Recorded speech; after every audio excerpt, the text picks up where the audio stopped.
Doktor değilim. Onun için de bu uygulamaları kesinlikle tıbbi yardım almamanız için bir sebep değildir. Rahatsızlıklarınız için tabii ki birincil olarak tıbbi yardım, tıbbi tedavi gerektiği takdirde bunları almanızı şiddetle öneririm. Merhaba kardeşlerim. Yine birlikteyiz. Bugün bir önceki videomuzda işlediğimiz pankreasın devamı olarak birlikte çalıştığını söylediğimiz en önemli organlarımızdan bir tanesi karaciğeri işleyeceğiz. Karaciğer bütün vücuttaki toksinleri olsun, kanı olsun, bütün bunları temizlemekle görevli olan çok önemli bir organımızdır. Zaman zaman gerek yaşantımızın tarzı, yediğimiz, içtiğimiz, buna benzer şeylerden ve tıkanıklardan, enerji tıkanıklarından karaciğerimizde rahatsızlık olabiliyor. Yine her zaman söylediğim gibi böyle bir rahatsızlık küçümsenecek bir şey değildir. İlk adım olarak kesin ve kesin hekimlerinize müracaat edeceksiniz. Onların tedavisini kesin ve kesin uygulamak için elinizden geleni yapmanızı istiyorum sizlerden. Ben sizlere sadece bu konuda faydalı olabilirsem enerji vasıtasıyla faydalı olmaya çalışacağım. Sözü fazla uzatmadan başlamak istiyorum. Karaciğerimiz biliyorsunuz bedenimizin sağ tarafında, aşağı yukarı tahmin ediyorum hepimiz biliyoruzdur. Bayağı büyükçe bir organdır. Şimdi eğer bana bir yardımcı olmak isterseniz öncelikle bu enerjiyi kabul ettiğinizi lütfen teyit edin ve karaciğerinize odaklanın. Başka bir şey istemiyorum sizlerden. Başlayalım kardeşlerim.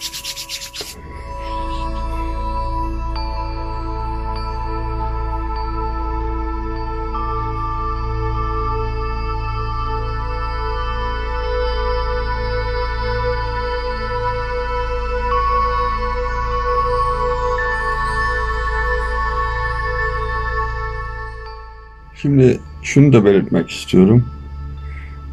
Bu tür tedaviler bir kez, bir seans dediğimiz şekilde çoğu kez yetersiz gelir ve çok büyük bir fayda sağlamayabilir. O nedenle sizlere hep söylüyorum, dilediğiniz defa, dilediğiniz kez seyredebilirsiniz. Gece, gündüz. Bunun herhangi bir yan etkisi veyahut da sizlere bir zararı söz konusu değildir. Bakın herhangi bir temasımız söz konusu değildir. Bu nedenle eğer ilk aşamada faydasını gördüğünü düşünüyorsanız devam edin lütfen. Devam etmenizde çok büyük fayda var. Bunu hatırlatmak istedim sizlere.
kardeşlerim,